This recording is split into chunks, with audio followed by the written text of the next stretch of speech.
বিরূপ আবহাওয়ার সাথে জলদস্যু আতঙ্ক, দুই মিলে ঝুঁকিপূর্ণ সামুদ্রিক জেলে জীবন।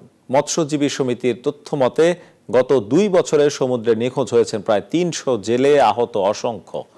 প্রশাসনের কাছে বারবার দস্যুমুক্ত নিরাপদ সমুদ্রের দাবি জানালেও অবস্থার উন্নতি হয়নি তেমন। তবু অনিশ্চয়তাকে সঙ্গী করেই জেলেদের নিরন্তর সংগ্রাম। জেলে জীবন নিয়ে সজল দাসের প্রতিবেদন, ছবি তুলেছেন আহাদুল ইসলাম বাবু।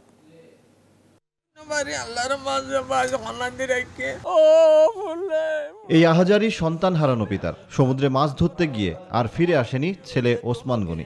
তারা তো 3 বুড়োর মানুষ, 74 জন। তো 3 বুড়োর মানুষের মাঝে বারবার হদিন রেকর্ড আইও হয়। 63 জনের বর্মার নৌবাহিনীয়ে তারারে তুললে তাইলেও হয় এ সমস্ত। এই গল্প কক্সবাজারের কুতুবদিয়া পাড়ার প্রায় প্রতি ঘরের। কেউ হারিয়েছেন সন্তান, কেউ পিতা, কেউ বা স্বামী। নিখোঁজ হয়েছে আজকে প্রায় 2 বছর হয়ে যাচ্ছে, কিন্তু আমাদের এখনো ওদের কোনো সন্ধান পাইতেছি না।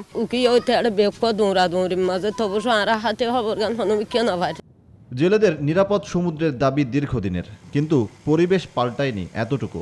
মাঝে মধ্যেই দস্যুদের কবলে পড়ে প্রাণ হারাচ্ছেন জেলেরা, অনেকেই জীবন নিয়ে ফিরছেন সর্বস্ব হারিয়ে।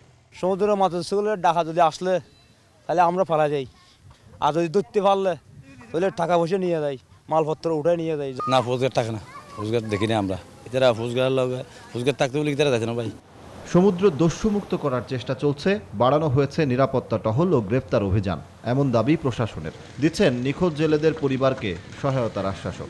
আগে যেটা প্রকল্পের মাধ্যমে দেওয়া হতো, এখন এটা একেবারে রাজস্ব খাত থেকে দেওয়া হবে। ফলে একটা স্থায়ীভাবে একটা আমরা সিদ্ধান্ত পেতে যাচ্ছি যে জেলেরা গিয়ে দুর্ঘটনায় কবলিত হলে, মারা গেলে তাদের পরিবার 50,000 টাকা বা ততোধিক সাহায্য সহযোগিতা পাবে। আছে আতঙ্ক আর ভয়, তবুও জীবিকার তাগিদে ছুটে চলা, চেষ্টা বেঁচে থাকার।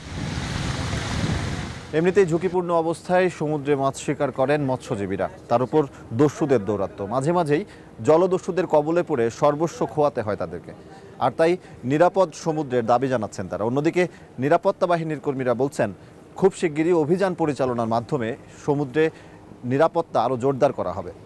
কিন্তু কবে, এমন প্রশ্ন মৎস্যজীবীদের। সজল দাস, নিউজ 24, কক্সবাজার।